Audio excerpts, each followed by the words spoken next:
Assalamualaikum warahmatullahi wabarakatuh. Apa kabar anak-anak Bu Guru semuanya? Semoga semuanya sehat selalu ya, amin. Hari ini kita bertemu kembali dengan pelajaran tematik. Kali ini kita masih membahas di tema 4H. Subtema 3, pembelajaran 1 dan 2. Pada pembelajaran 1, kita akan belajar yang pertama yaitu mengenai hubungan gaya dan gerak pada peristiwa di lingkungan sekitar. Lalu yang kedua menjelaskan tokoh-tokoh dalam teks cerita fiksi.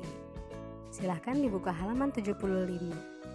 Nah, di situ ada gambar yang menceritakan tentang lingkungan Nina sedang mengerjakan kegiatan gotong royong. Bagaimana dengan lingkungan tempat tinggalmu? Baiklah anak-anak, sekarang kita masuk pada pembahasan yang pertama, yaitu kita sama-sama akan membahas mengenai hubungan gaya dan gerak pada peristiwa di lingkungan sekitar. Nah, sekarang kalian lihat gambar berikut. Di situ mengkisahkan Tony dan teman-temannya sedang bermain bola di lapangan. Kemudian tak lama dari itu, salah satu dari mereka mencetak gol. Perhatikan percakapan dari Nina dan Deli. Baiklah anak-anak, sekarang perhatikan gambar berikut antara gambar A dan gambar B. Lemari manakah yang lebih mudah didorong? Nah, menurut kalian yang mana ya? Ya, betul, yang A. Karena lemari yang didorong oleh Tony yaitu tidak beralaskan karpet. Sedangkan kalau yang B beralaskan karpet, sehingga itu menyulitkan Tony dalam mendorong lemarinya.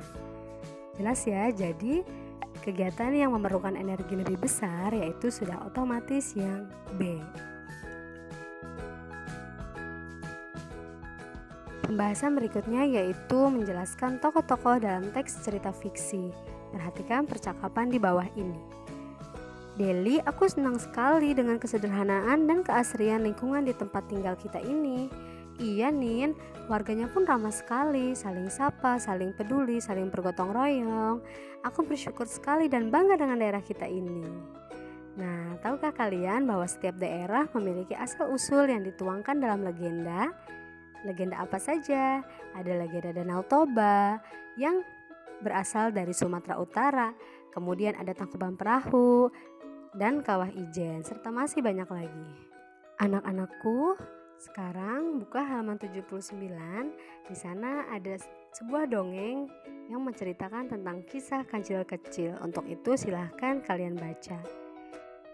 Nah, jika sudah baca, yuk kita jawab pertanyaan berikut ini. Yang pertama yaitu siapakah tokoh-tokoh dalam cerita di atas atau cerita yang tadi sudah kalian baca? Tokoh-tokohnya yaitu ada kancil, ayah ibu kancil, gajah, dan harimau. Bagaimana karakter setiap tokoh? Nah, untuk karakternya bagaimana? Ada yang tahu? Ya, karakternya yaitu kancil masih polos karena ia masih kecil, ayah ibu karakternya baik, gajah baik, dan harimau jahat karena harimau menerkam hewan-hewan lain. Nah, kemudian untuk latar ceritanya, latar cerita pada dongeng tersebut yaitu bertempat di hutan ya, di hutan. Kemudian apa pesan moral yang terdapat dalam dongeng tersebut yaitu kita tidak boleh melihat hewan hanya dari luarnya aja, karena gajah yang terlihat menyeramkan ternyata hewan yang sangat bijak. Alhamdulillah anak-anak, sekarang kita masuk pada pembelajaran 2. Sekarang kalian lihat halaman 83. Pada pembelajaran 2, kita akan belajar tentang yang pertama menjelaskan tokoh dan penokohan dalam cerita fiksi, lalu yang kedua hubungan gaya dan gerak pada peristiwa di lingkungan sekitar. Sekarang mari kita amati denah berikut ini. Setiap hari Nina pergi ke sekolah naik sepeda. Jalanan di dekat rumah Nina sangat ramai sehingga sering macet. Nah, untuk sampai pada sekolah, kira-kira Nina harus melewati tempat apa saja ya? Ada yang tahu? Betul, yaitu taman, lapangan, masjid, rumah sakit.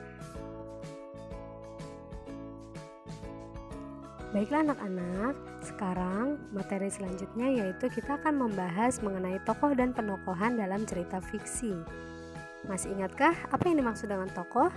Ya, tokoh adalah pelaku yang mengemban peristiwa dalam cerita fiksi sehingga peristiwa itu mampu menjalin suatu cerita. Begitupun dengan penokohan. Penokohan adalah cara pengarang menampilkan tokoh-tokoh dalam ceritanya. Nah, tahukah kalian dalam sebuah cerita yang kita baca, misalnya yang bersumber dari buku atau yang kita lihat di film atau teater, nah terdapat tokoh protagonis, antagonis, dan tritagonis. Apa itu perbedaan dari ketiganya? Mari kita simak teks di bawah ini. Pembahasan selanjutnya yaitu kita masih membahas mengenai hubungan gaya dan gerak pada peristiwa di lingkungan sekitar. Perhatikan gambar di bawah ini. Ada beberapa gambar yang menunjukkan seseorang sedang melakukan atau menggunakan gaya, baik itu tarikan maupun dorongan. Coba sekarang kalian hubungkan mana yang menggunakan tarikan dan mana yang menggunakan dorongan. Ya, tarikan antara lain yaitu lihat yang gambar kedua, seorang anak yang sedang bermain layangan. Kemudian ada lagi, ya, yaitu seorang ayah yang sedang memancing. Nah, gambar yang lainnya berarti menunjukkan gaya yang menggunakan dorongan. Baiklah anak-anak, terima kasih banyak atas pertemuan kita hari ini. Semoga apa yang Bu Guru sampaikan dapat mudah kalian pahami. Dan mohon maaf apabila masih banyak kekurangan dalam proses pembuatan video ini. Sekali lagi tetap semangat dan jaga kesehatan selalu ya. Wassalamualaikum warahmatullahi wabarakatuh.